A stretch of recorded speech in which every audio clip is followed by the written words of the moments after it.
Conference realignment isn't done, but it is more than likely done for now. The group of five is going to be decimated pretty quick here.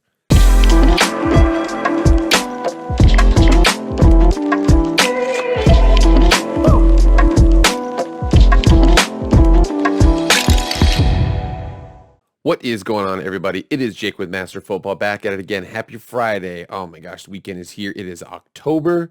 Thank you so much for being here. Let's get going. For those of you who've never been here before, this is Jake with Master Football. All things pro football, college football, video game football, anything related to American football, we discuss on the show right now. Please, please, please, emphasis on the please. Please subscribe to the channel. Please like it. Please share it. Please comment on it. Anything like that, I very much appreciate it. Hopefully you like it. Hopefully you subscribe. I'm a lone subscriber, so hopefully you can help me out with that. But without further ado, let's get into the video. Okay, so conference realignment is, I know I've made a lot of videos about that, and there's a couple other people out there that have done a good job of it. Okay, there's John Kurtz. He's a Kansas State radio personality who makes a lot of YouTube videos. He's done a good job. There's Sikkim 365 Sports, which is the Baylor channel. They do a good job. There's a couple things that I wanted to talk about. I have my agenda here. So it looks like from the reports, the early reports are that, you know, the Big 12, Texas, Oklahoma are leaving in 2024, 2025. Update on that. In addition to BYU, Cincinnati, Houston, and UCF being added to the league. And then, so that will put them at, so it was at 10, minus 2 is 8, plus 4 is 12. However, it sounds like Boise State and Memphis are next up on the list if they wanted to go to 14. And then it sounds like there's 2 more teams that they're considering adding on beyond that. I think I wanted to address a couple of things. So I want to talk about the Big 12 expansion beyond BYU, UCF, Cincinnati, and Houston. We're going to talk about that. We're also going to talk about what other factors are in expansion are being considered. We've talked a lot about the particular schools, but there's a couple other things related to media rights and exposure that I wanted to discuss that are being factored in here too. And then the last thing is what's going to happen in a couple of the G5 leagues, because I do think that for the most part, the SEC, ACC, Big 12 or Big 10 and Pac-12 are mostly set, but Big 12 and below, there's going to be a lot of movement coming up. But without further ado, let's get into our first article. So here we are on Sikkim 365 Sports. Again, they do awesome stuff. This is by David Smoke. David Smoke's awesome. Continuing on here. So reading down here, it basically says a couple things. And we're talking about media rights and everything like that. Basically stated as for OU and Texas. As for the payment owed to the league, the payments are $75+ million. So as for the payments owed to the league from both schools, the 2 programs, Oklahoma and Texas, have told the Big 12 that the plan is to pay exit fees over 2 large sums. The concern from the Big 12 perspective is once the first deposit is made from the exit fees and then OU and Texas are released to join the SEC early, the second deposit from the exit fees will be tied up in court and the future of the second payment will be up in the air. In essence, they could draw it out years and years and years and years, and it may even get to the point where the Big 12 is just like, whatever the hell, that we're never going to get that money. However, Big 12 Commissioner Bob Bowlesby will not allow a first payment. He only will have one payment. He means by first payment, he will not allow a first payment and then a second payment. He will not split the payments. And being told that the check is in the mail, according to the sources close to the situation. So they can't say, hey, here's your payment, and then we'll get to you later. We'll get to you later. He's not going to allow that. So that's where we're at right now. A lot of the Sikkim 365 Sports guys, a lot of them think that OU and Texas are not going to make it to 2024, 2025. They're going to try and get out early. And again, that might be in a situation where OU and Texas have the money. They just don't want to pay it. So it might be in a situation where they have to stay until that time period and then they pay the exit fee. But what I suspect will happen is that instead of paying a $75 million exit fee, they'll pay a $90 million exit fee and leave 2 years early. Something like that. I think that's the plan that will probably be negotiated, but they will get released early. That is what I suspect. However, beyond the 4 teams that are being added to the irate 8, it looks like they're going to add more teams. And a lot of people might ask why. I'm going to put a clip in here from 365 Sports to give you context as to some of the why. And that's why the Big 12 is at least still looking at expanding. You may go, why Boise? Why Memphis? Or why SMU? Or why USF? It's sometimes more than just what they are, who they are, where they are. It's also the content that ESPN will pay for as well. So to continue off of that, basically what he's saying is that, they are expanding and to expand the profile of exposure of the league. So beyond just adding good teams, you want to obviously add the best teams that you can. But beyond just adding good teams, you also want to add teams for the sake of expanding your profile of sellability to networks and to make sure that they have exposure to commercials, more opportunities, more chances for hits for their revenue. So that's the reason why they're thinking about expanding beyond just the 12. I also wanted to bring this up too because this is very, very unique. So there's something called first, second, and third tier rights. I wanted to explain this really quickly. This is an article from June 4th, 2012, explaining the ACC's third tier rights and why they're killing the conference. By the way, the ACC, I'm just going to let everybody know, they signed the worst deal ever, okay? And we're going to discuss why. So explanation of the rights here is that the first tier rights holders get the first pick of the conference's televised sporting events, usually over-the-air broadcast. The unselected games then pass to the second tier rights holder, and the games chosen at that level are generally aired on cable networks. The technical definition of third tier varies from conference to conference, but it mostly consists of what remains after the first two tier selections have been made. For most conferences, third tier rights belong to the conference members who are free to monetize them as they see fit. The Big 12 had a rare instance where the ACC had first, second, third tier rights all assigned to the ACC network to 2032, and that was signed several years ago, so it was a 20-year deal. The Big 12 was able to monetize their own. That was the big reason why the Big 12 or the Longhorn Network was a big point of contention, was because Longhorn Network could take all those third tier games, softball, smaller sports, maybe, Texas versus Texas State or some small game like that, put it on, monetize themselves.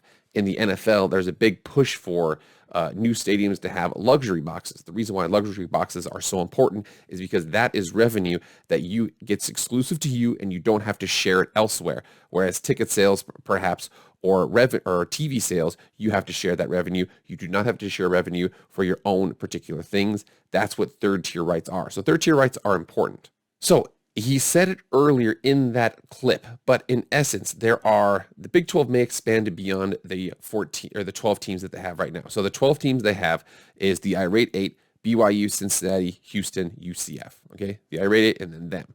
We're assuming that Texas and Oklahoma are out. It sounds like Boise State and Memphis are projected to go in.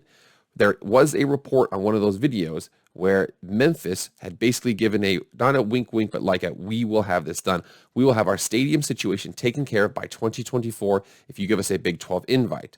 More than likely, Boise State and Memphis, it looks like projected, again, alleged, this is speculation here, alleged to enter the conference at 2024, while their other schools, UCF, BYU, Cincy, and Houston, would enter 2023, and perhaps even before 2023, right before 2023, OU and Texas leave. So the Big 12 would go from 10, and then in 2023, it would go to 12, because they -2 plus 4, and then in 2024, they would go to 14.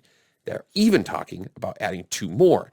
They would add USF, which is in South Florida, very close to UCF, designated rival, plays in Raymond James Stadium, big program. And then also SMU, which is in the Dallas-Fort Worth area, a smaller private school, but still at the same time, rivals with TCU, old Southwest Conference rivalry. So it would still, keep that intact. Now, a lot of people ask why. I don't have the exact math here, but I have a couple things here. The great thing about media rights and expanding your profile of games is you expand for the sake of being able to sell more. So you would like to sell the best games you can. But as an example, let's just say you have a 12-team conference and you have 8 conference games. That gives you a total of 48 conference games, 12 times 8, divided by 2 because 2 teams have to play each other, one for one game. So in essence, that would be 48 conference games. If you expand to 14 teams into 8 conference games, it's 56 games. 14 teams, 9 conference games is 63 games. 16 teams, 8 conference games is 64 games. And 16 teams, 9 conference games is 72 games. So whereas a 12-team league with 8 conference games plays 48 conference games, a 16-team league with 9 conference games plays 72 games. So you increase the size of your conference by 33.33, repeating by 33%, 1/3, but you increase the exposure of the games that you have by 50%. That's the exchange as to why you would expand that. So it comes out to weighing the options. The options are, do you want to weigh splitting the pie more ways or more exposure to sell to those networks? And a lot of them are saying actually adding those more teams really helps out in that instance. So I say that because that doesn't necessarily lead directly to this article, but it kind of does.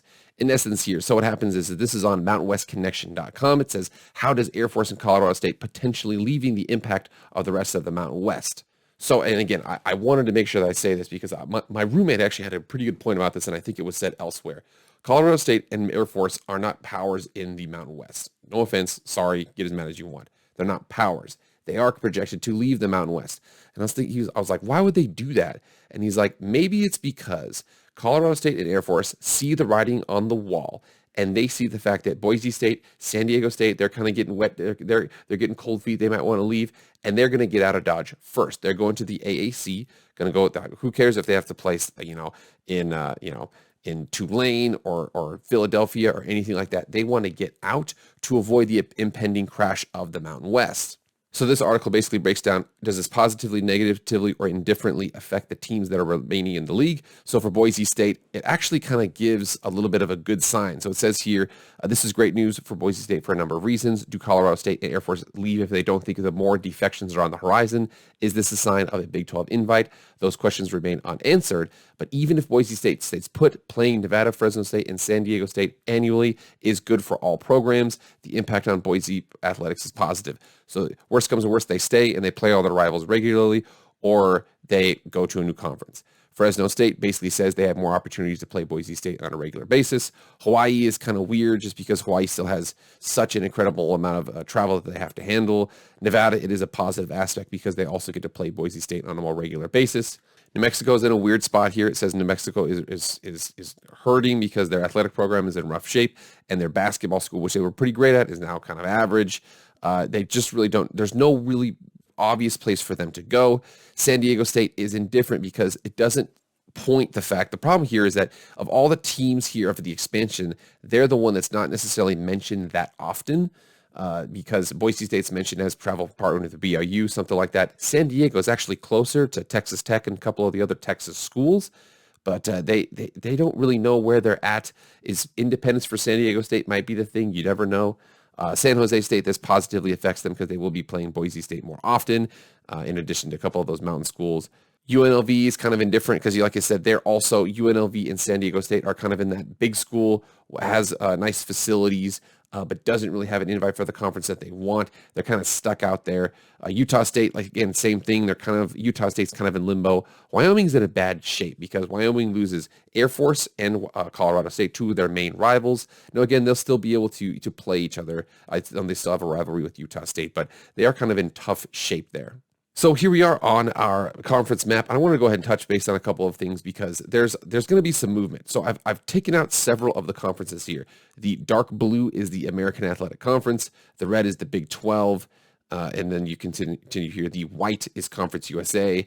The green, or the kind of gross green, is the Independents. And then the Mountain West is light blue. And then pink is the Sun Belt. So if you look at this map right here, so it looks like Air Force and Colorado State, these two teams are going to be joining the dark blue. That's the projected thing. Again, you'll see Tulsa here. You'll see SMU here. You'll see you have Houston here. So it looks like these two might be leaving, but then you still have Memphis, but then they might be leaving, but then you still have Cincinnati, but then they might be leaving, and then you have ECU, and then you have, I forgot what these teams are here, but you'll have a couple of these teams. Both of these teams might be leaving. Here's Tulane, but they're going to be heading off to those leagues as a sign to get out of Dodge quick. It looks like the Mountain West is falling apart. They're going to be getting out of there. So the Mountain West will be down to 10 teams. And that's nice because you can have a 10-team, a 9-game regular season schedule. Everybody plays everybody. But then what if Boise State leaves? Then do you invite in New Mexico State down here in the screen? Do you invite UTEP down here?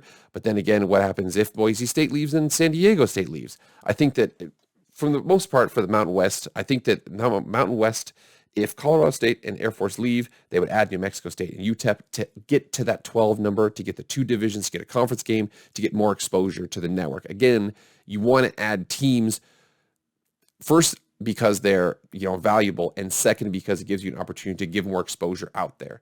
And then what would happen beyond that? If Boise State were to leave, I think they might do an invite to UT San Antonio. You'll see them down here in that white.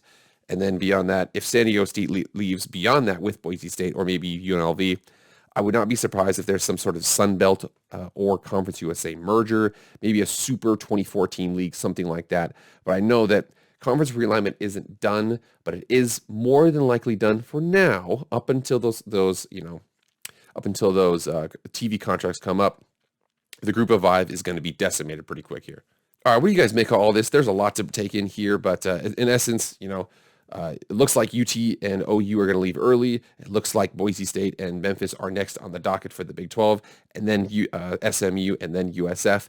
And then beyond that, it's going to be the Americans going to be taking some teams from the Mountain West. The Mountain West might be taking teams from, the Conference USA. It's going to be all over the place. What do you guys think should happen? What do you think will happen, and why? Remember, explain that why. Okay, there's a lot of armchair, TV executives out there. But again, make sure you can explain it. Thank you all so much for being here. Please like, share, subscribe to the channel, anything like that. I appreciate it. Getting those comments too. But you guys have a safe and healthy weekend. I will see you guys on Monday. I am out.